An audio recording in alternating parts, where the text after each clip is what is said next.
Hola chicos y chicas, ojalá se encuentren muy bien. En este video vamos a ver una breve contextualización sobre qué es lo que estaba pasando cuando se publica la novela de Siddhartha de Hermann Hesse, ¿ya?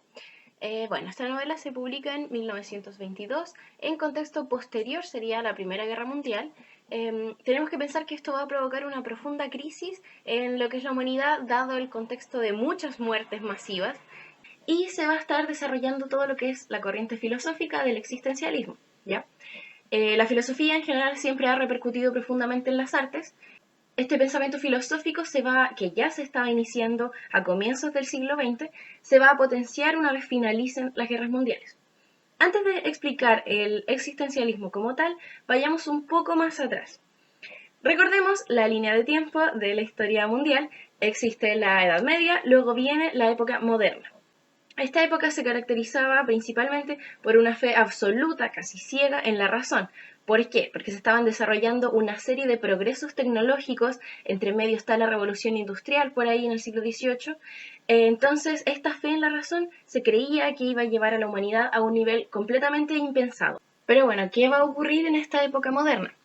En los círculos artísticos, que es donde suele originarse el pensamiento filosófico y más crítico de la sociedad, tantos estímulos nuevos dentro de las ciudades que son cada vez más achoclonadas, con más gente, con más movimiento, va a comenzar un desdén a todo este progreso moderno, un sentimiento de hastío, de asco. Entonces, todo este pensamiento que ya estaba ocurriendo a finales del siglo XIX, en el siglo XX solamente se van a potenciar tras la Primera y la Segunda Guerra Mundial.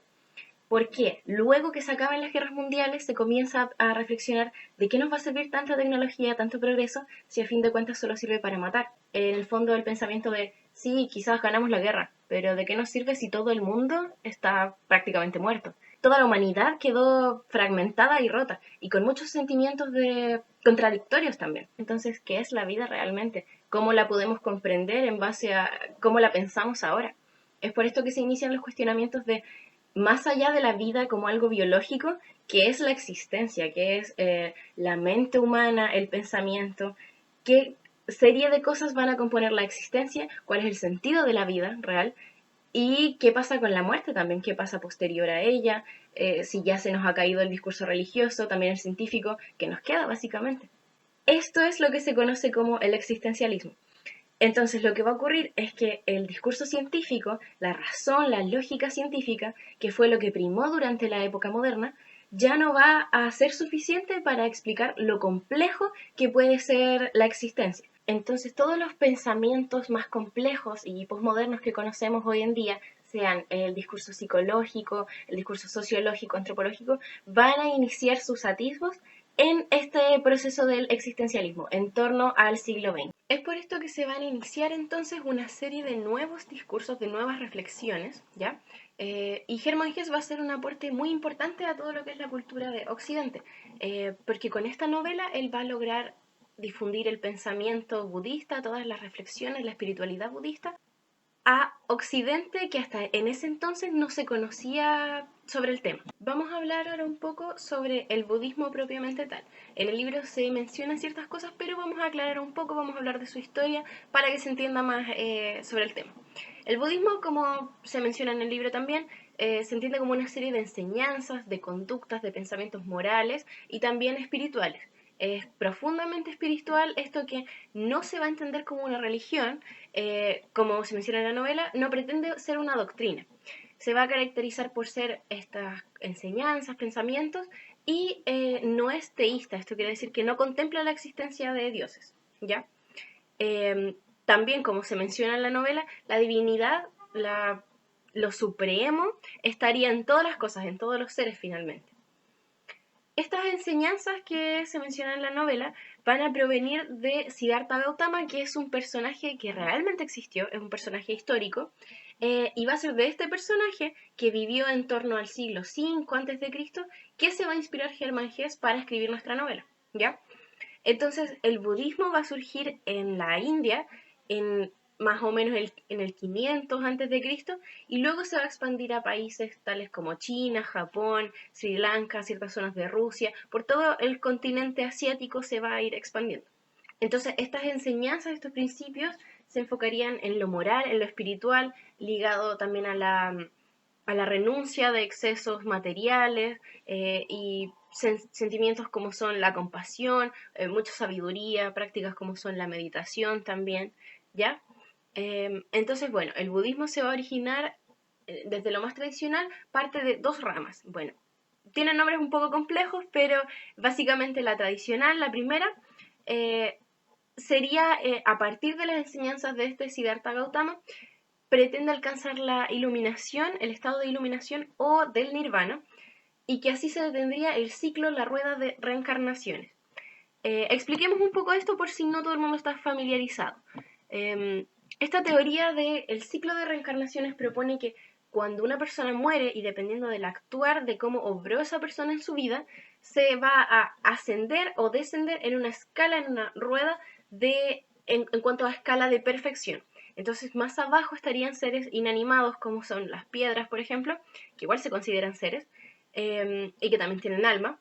Y luego vendrían insectos, animales, y dentro de lo humano figura la mujer como menos perfecto y luego el hombre. Tenemos que considerar el contexto que era en el 500 antes de Cristo, se entiende que sea una enseñanza, un principio machista, ciertamente. Entonces, para la rama tradicional, alcanzando el nirvana, este estado de iluminación, la persona ya no continuaría en este ciclo de reencarnaciones. Otras ramas que se originan luego de esta apuntarían más bien a solo alcanzar el estado de Buda, que quiere decir un estado de despertar, no de alcanzar la iluminación propiamente tal y detener el ciclo de reencarnaciones porque se considera que esto es prácticamente imposible. Esta otra rama entonces tendría como objetivo ayudar, ir guiando a otras personas a su despertar como en la novela lo iría realizando Gotama, ¿ya? Ese personaje encarna un poco esta rama. Comprendamos también que el budismo se va a cimentar, las bases de su pensamiento, de su ideología un poco, se estructura en base a las llamadas 4 verdades nobles, que estas son ciertas verdades que va a ir conociendo Siddhartha, como se ve en la novela, durante su vida, ¿ya? Las conoció el personaje histórico de Siddhartha Gautama y también son las que representan a nuestro personaje. Estas 4 son la verdad sobre el dolor, la verdad sobre el origen del dolor, la verdad sobre el cese del dolor y sobre la vía óctuple. ¿Qué quiere decir esto?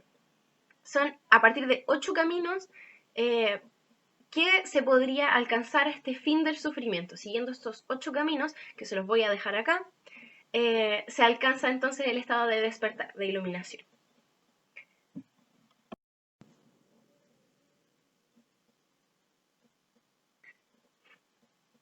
Veamos ahora un poco cuál fue el propósito de Hermann Hesse al escribir la novela. Bueno, como ya hablamos del contexto del budismo, tenemos que comprender que en 1922 estaba iniciando entonces esta crisis del existencialismo, se da un poco desde el 1900 hasta ya la mitad del siglo XX y después se va a pasar a lo que se conoce como el postmodernismo, que son ya mayor relativización de las cosas, todo se vuelve un poco más líquido, pero hasta más o menos el 1950. Pero entonces en 1922 ya estaba iniciando una profunda crisis en la humanidad respecto a todas estas muertes, a tanto cuestionamiento, desequilibra un poco a las personas. Entonces, ¿qué es lo que pretende Hermann Hesse, nuestro autor? Va a ser difundir las verdades a respuestas que recién se estaban comenzando a cuestionar en Occidente, que en Oriente, por su parte, ya tendrían estas respuestas desde hace cientos de años a partir del budismo, que es qué sería la vida realmente, cómo terminar con el sufrimiento que puede ser la existencia. En el budismo en Oriente ya estas respuestas básicamente estaban respondidas. Ahí se practicaba todavía en esa fecha, viéndolo en paralelo, aún se practicaba el budismo, todavía mucha gente lo practica. Entonces, Hermann Hesse, su aporte mayor, y por eso ganó un Nobel también, fue la forma bastante ilustrativa que hace de poder responder estas dudas que se estaba planteando el existencialismo a partir de algo novedoso que en esa época también se estaba comenzando a mirar qué es lo que está pasando en Oriente. Bueno, estaba pasando esto, que ya tenían ante todo muchas respuestas solucionadas.